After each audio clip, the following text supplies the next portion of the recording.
Do not juice before watching this. Although there are many benefits to juicing daily, did you know that there are potential dangers of toxicity and adverse reactions with prescription medication if juice is not prepared correctly? As fresh juicing and smoothies become more popular, it's important to know that there are things you should be aware of to get the most out of your healthy drink quest and avoid any negative results.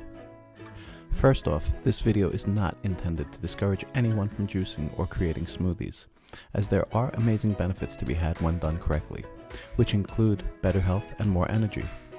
It can also be a delicious alternative to sugary drinks, as well as a great way to intake your recommended daily servings of fresh fruits and vegetables.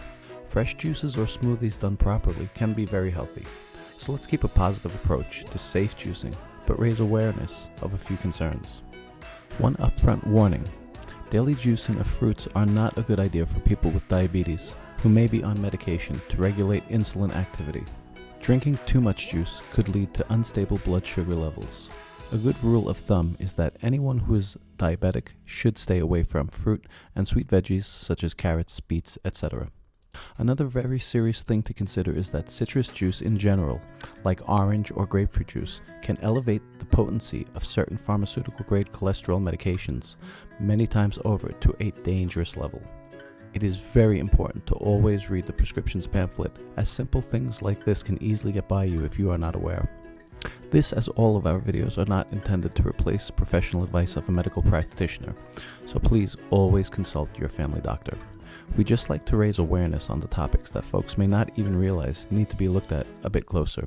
If a person consumes juices that are unpasteurized or have not had treatment to remove bacteria, they are at greater risk of illness. This means those of us who are preparing our own drink combinations at home and not drinking juices that are prepackaged from a manufacturer. Store-bought, pre-made juices are regulated to undergo processes to minimize the potential that you get a spoiled or infected product. If drinking store-bought juice, we should always remember to check the prepared on and sell-by dates on the container. People who are very young and older people, as well as those with weakened immune systems, must take special care to have their drinks created properly. The Center for Disease Control reports that produce is the leading cause of food poisoning in the US. Produce is definitely something to handle with care.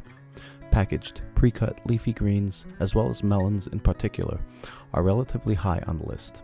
The rough skin on melons apparently traps bacteria and gets carried to the flesh when cut. The CDC and Food and Drug Administration recommend rinsing your produce in cold water. Washing with soap, however, is not recommended. Adding a little vinegar does help. Washing with vinegar and water can reduce bacteria significantly better than water alone. Vinegar can kill 95% of bacteria on the surface of the fresh fruits and vegetables without the need to soak. And there's no vinegar taste. Just spray white vinegar on your produce and rinse. Making a habit of thoroughly washing and rinsing your produce is always a good idea. Unlike prepackaged beverages, which undergo pasteurization to eliminate harmful organisms, fresh juice can only be made less risky by rinsing your produce. Also, storing fresh juice makes it more vulnerable to bacteria, so it's best to drink right away once prepared. Some seeds, rind, and leaves of common fruits and vegetables should not be eaten, and certainly not pulverized in a blender. The seeds of some apples, peaches, apricots, cherries, and raspberries, as well as the leaves of carrots, rhubarb, parsnip, and Queen Anne lace, contain toxic compounds. The amounts are indeed small, but the best practice here would be to avoid having them dropped into the mix, to avoid pulverizing them in the blender and ingesting them. There is a compound which produces cyanide that is found in some apple pits. Although you would have to eat handfuls of these seeds or pits and digest them to experience serious illness, it's best to avoid intake of any amount of the toxin on a regular or daily basis. The seeds and pits have a tough coating impervious to digestion by most mammals, but as mentioned, if blended, they may be pulverized or liquefied and absorbed by the body more easily. Symptoms of this form of toxicity can be severe: stomach cramps, headache, dizziness, difficulty breathing, and seizures. In one sitting, if too many seeds were eaten and digested, one would likely vomit a few times and probably not develop any other symptoms. But it's best not to ingest these items and completely avoid the risk.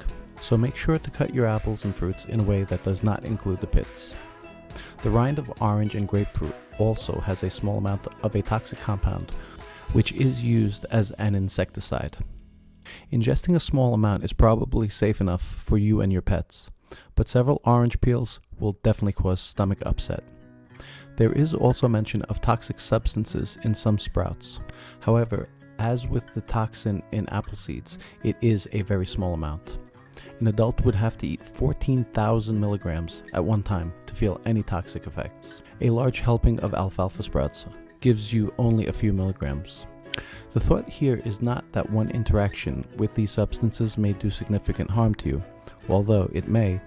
The idea of doing things the wrong way and intaking these into your body consistently on a regular basis is the concern, that it may have accumulative effects as time moves on. Certain fruits and veggies are so powerful that you may experience some stomach issues if you drink too much of them regardless of safe preparation. Namely, too many leafy greens or wheatgrass. Too much beets can do the same. As well, you must be aware of things you are or may be allergic to landing in your favorite beverage. Potential risks also pertain to people who are preparing their drinks correctly, but on a strict juice fast or juice cleanse. The reduced calorie intake during a juice cleanse may cause dehydration and headaches.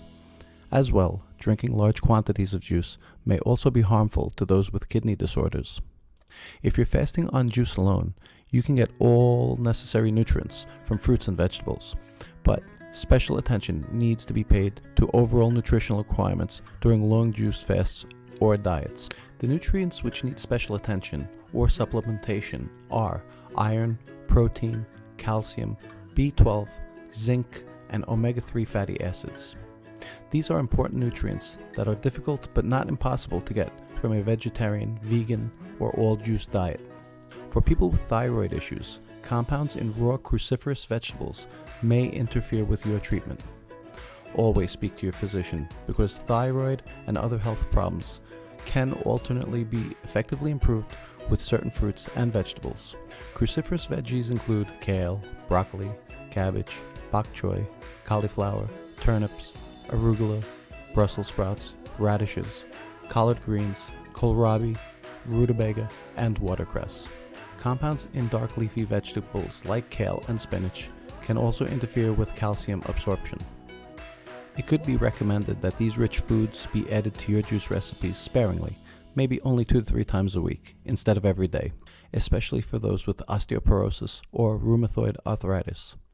Spinach is also high in oxalate, a compound that can lead to the formation of kidney stones. People with calcium kidney stones should juice this veggie sparingly. Juicing tomatoes or oranges, if you have acid reflux, can be problematic since the high acid content can aggravate and even lead to acid reflux. Finally, overconsumption of so much sugar, whether from healthy raw organic fruit, can be just as bad as sugar from processed foods. It's no secret that the effects of overindulgent sugar intake are bad for your overall health in general. So please use some of the tips mentioned in this video and remember to always do things in moderation for a healthy, well-balanced lifestyle. Our hope with these videos is that you gain an interest in some of the topics that pertain to your unique situation and get the urge to dive deeper into topics that concern you to get the best possible results and avoid any potential complications or adverse reactions. There is so much involved with this topic of healthy, proper creation of fresh juices and smoothies. We hope you will continue to educate yourself on this broad topic. We feel you will now proceed to make your drinks with a more watchful eye of what you are putting into the drinks and the results you can expect based on the combination of ingredients used. But the most important thing is that the drink is made safely. So one last tip to go on is that if you are ever unsure of an ingredient, simply don't use it until you have done your research and feel confident that there is no toxic or adverse interactions with any meds you may currently be taking. Please take a second to like and subscribe if you enjoyed the information we bring to you. Our aim is to help you in your healthy lifestyle pursuits as we cheer you along on your journey toward your next body. Be sure to check our other videos for similar fitness topics and tips.